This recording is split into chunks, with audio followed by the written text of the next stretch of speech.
Logistik yang dilakukan oleh KIP Aceh Jaya didapati ratusan surat suara mengalami kerusakan dan juga kurang. KIP setempat memastikan seluruh logistik untuk Pilkada 2024 dapat terpenuhi sebelum hari pemungutan suara. Pemungutan suara untuk pemilihan kepala daerah serentak tahun 2024 di Kabupaten Aceh Jaya tinggal menghitung hari. Dari penyortiran logistik yang masuk ke gudang KIP Aceh Jaya, ditemukan surat suara yang kurang, diantaranya surat suara untuk pemilihan Gubernur Aceh. Adapun jumlah kekurangannya, yakni sebanyak 647 lembar. Sementara untuk surat suara pemilihan Bupati Aceh Jaya, hingga kini masih dalam proses pengecekan ulang. Jika ditemukan kerusakan ataupun kekurangan, akan langsung dilaporkan ke KIP Aceh.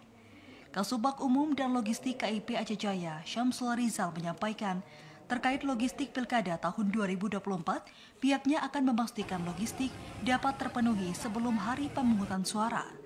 Menurutnya, perihal didapati surat suara yang kurang dan rusak juga diketahui oleh Panwasli setempat dan sudah dilaporkan ke pihak rekanan melalui aplikasi Silog.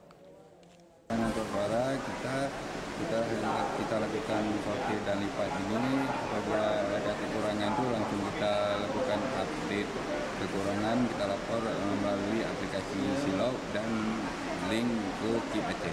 Insya Allah sampai, karena kekurangan itu memang harus kita penuhi dan dipenuhi. Kita sampaikan ke perusahaan melalui aplikasi Silog.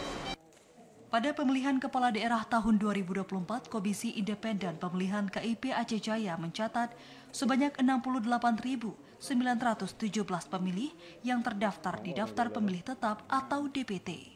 Dari Aceh Jaya, Musliadi TVRI melaporkan.